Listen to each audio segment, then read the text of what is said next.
Let me get something straight right now, Piers, so people know where I'm coming from. My Uncle Emil fought in World War I. My parents both fought in World War II. My father had 6 bronze battle stars in Europe.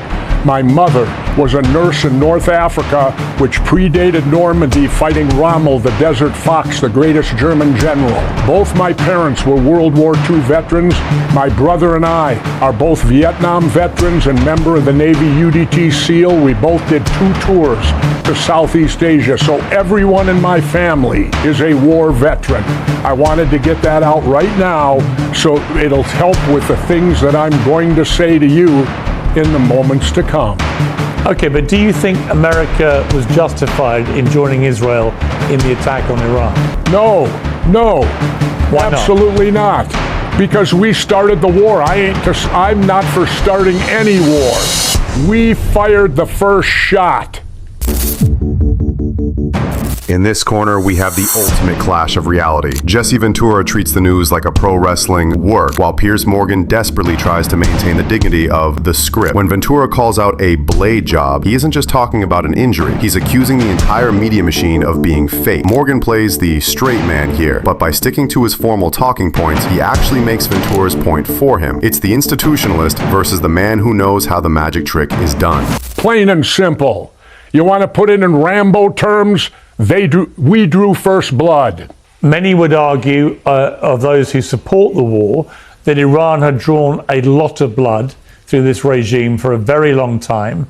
They had supported and propped up. Hang on, Jesse. They had armed groups like Hamas and the Houthis and Hezbollah for decades. They had wreaked utter havoc, drawing enormous amounts of blood, and that actually the reason America and Israel had to deal with them now was that they were imminently going to get a nuclear weapon and may well use it. What do you say to that? Watch the power struggle. Usually, the host is the alpha, but Piers Morgan can't find the leash. Every time Morgan tries to corner him with a gotcha question, Jesse Ventura steamrolls the interruption. Ventura uses his physical presence to hijack the pacing, forcing Morgan into a defensive crouch. The critique? Morgan is trying to play chess, but Ventura is playing tackle football. By the time Morgan recovers, Ventura has already moved the goalposts. Well, here's what I say. Let's get the real history in.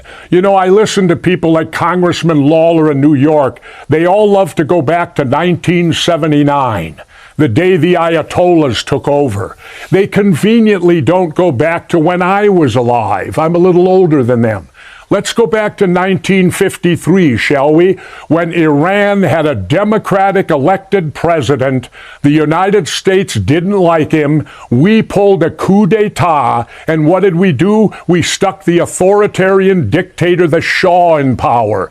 That's when the I Hate America started, was way back in the 50s when we interfered in their democratic elections. But how convenient we are that we forget that. Then in 1979, what took place?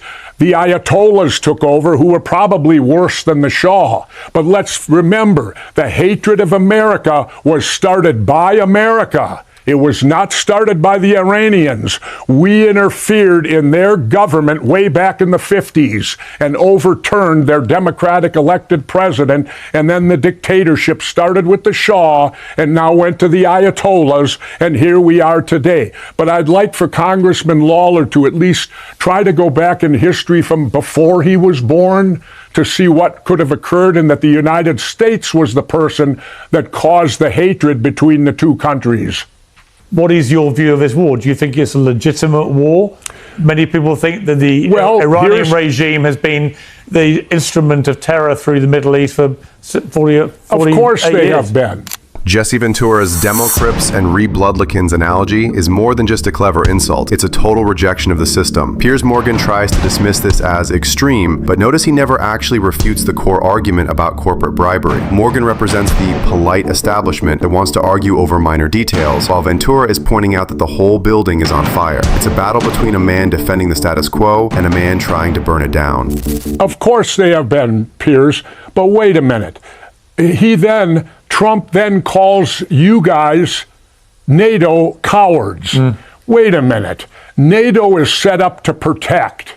That means that if a NATO country is attacked, They will all join together to repel it. It doesn't go in reverse. It doesn't mean if one of the NATO countries starts a war that all the others have to join in. That ain't part of the deal. The deal is protection, not aggression. And we started this war, and then he's calling you guys a bunch of cowards because you won't come in and help him. Well, why didn't he talk to you beforehand? And second of all, that isn't what the mission is. The mission is to protect the countries if they're attacked, not to go on the offense and do the attacking. This is the expert versus the veteran dynamic. Piers Morgan tries to frame Ventura's skepticism as dangerous or un-American, but Ventura flips the script by using his Navy SEAL background as a shield. He argues that questioning the government is the truest form of patriotism. It's a brutal look for Morgan, a British host trying to lecture an American war veteran on what it means to be a patriot. Ventura wins on optics alone by making his defiance look like a civic duty.